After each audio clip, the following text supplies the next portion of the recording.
If you're starting over, waking up, or rising from the ashes, this one is for you. Save this for when you need a boost of inspiration. Last November on 11/11, I switched up everything in my life. Once again, right after my husband and I had moved across the country with our 4 dogs and a buddy of ours. I fired a consulting client because our values just didn't vibe. I actually got this gig the same week that I had quit my corporate job, which I've talked about in other videos, so the universe did have my back there. But as I was working with this new group, I realized I was repeating a pattern. I was meeting the same ghosts of corporate past, just in new faces. The misogynistic comments, the questionable ethics, the neurotic urgency, and cringe questions about my sexuality were enough to say, I'm out. I had heard enough, but this time I broke the cycle before I got stuck. Because remember, recognizing the pattern and correcting the pattern is growth, and sometimes the universe will send you tests to make sure that you have learned the lesson by giving you kind of the same lesson packaged in a new package. As much as consulting was paying the bills, it was distracting me from my soul mission. It was keeping me in limbo. I was playing it small and safe, even though I was on my own. Never be too thirsty that you drink from any cup. It is not worth it. So, I decided to go all in on my vision, with no consulting to distract me, just my blueprint for building a soul-aligned business, with no business partners, no investors, and nobody to water down my truth. Because here's the thing, when you have the vision and you have the skills to bring it forth, people will want to team up with you, but that doesn't mean that you should take everybody with you. Don't give away the gold before you know what you have, and before you pay yourself first. Make sure that you thoroughly vet people. Do your research, feel them out. Their values should align with yours, and they should have something of equal or equitable value to contribute. Just because somebody is excited about your dream doesn't mean you should share it with them, because opportunists and social climbers do lurk in the shadows, and they specifically target people with the spark. Sometimes they can see it in others before those others actually see it in themselves. I am a creative, a founder, a techie, a mystic, and a builder, among, all the other titles, right? I can wear many hats because I have learned and earned the skills in my 25 plus year career. So for me, flying solo did make sense. I'm not saying that path is for everybody. Sometimes it does make sense to team up with others if they have, complementary skills and abilities and whatnot. But I chose to go alone at first because I could go faster that way. Anybody can sell you the dream of a better life. But the facts are, it is hardest at the beginning, before you get consistent, before there's momentum, when you're in the forest and you can't even see the summit and all you can do is hope that you're on the right path. I faced so many headwinds over this time, so many moments of doubt and so many spiritual attacks. But my spirit team, they always reassured me I was on the right path. So I kept going and I kept showing up for myself one day at a time. I went full hermit mode for 4.5 months. I deactivated my socials and I pulled my energy back for me. That's not selfish. It's self-care if you're directing that energy toward a meaningful goal or healing.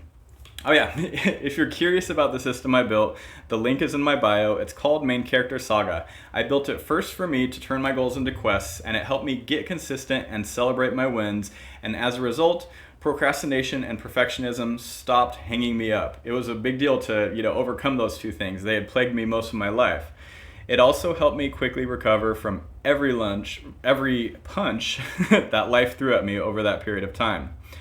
So anyway, when I hit reset on my life last November, I needed a visible daily reminder to galvanize my journey and uplift me on the good days and the hard days. So I drew a phoenix on our bathroom mirror, and make sure to save this or screenshot this, but I drew a phoenix on our bathroom mirror as a visible reminder, and every time it got squiggly and disappeared, I would redraw it to, reinvigorate the magic within the phoenix. So P stands for power up. It's recognizing that you have everything you need in you to bring your vision forward.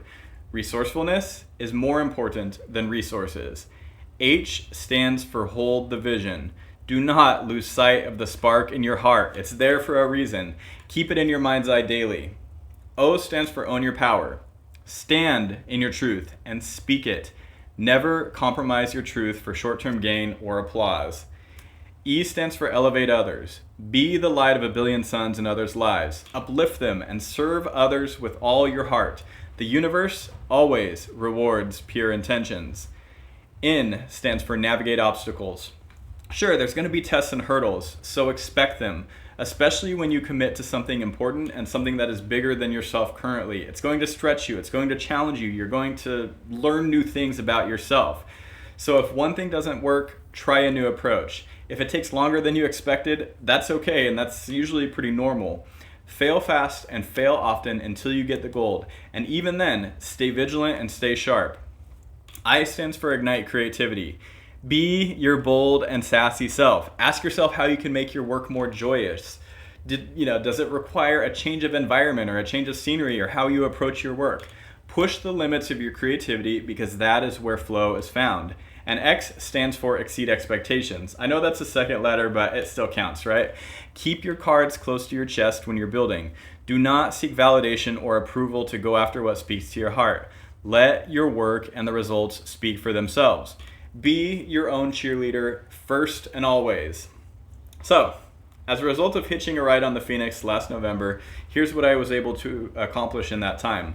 I built my foundational product, Main Character Saga. I produced and edited, wayfinding videos for it to help guide people through the product. I tested and iterated on the product to really dial things in. I created a collective with in-depth guides and resources.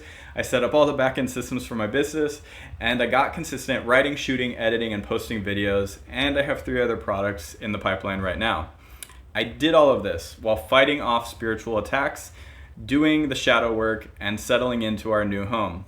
And I don't think I could have done those things and made those strides if I didn't fire my consulting client and pull all my energy back for myself and my dreams. Protecting your time and energy is the #1 priority when you're a creator or solopreneur. You need it to pour into your vision for you because no one is going to do it for you or save you per se. And no one has the right or privilege to feel entitled to your time, energy, or power, period. I am now standing in and embodying my dream life that was just a vision a year ago. Still have a long ways to go, to get to the next, mountain. I've just reached this mountaintop and now I got to scale things from here, but keep going. Keep showing up for yourself. Keep cheering yourself on, and I will be cheering you on too. And to hell what others think, especially your haters, because they do not pay your bills.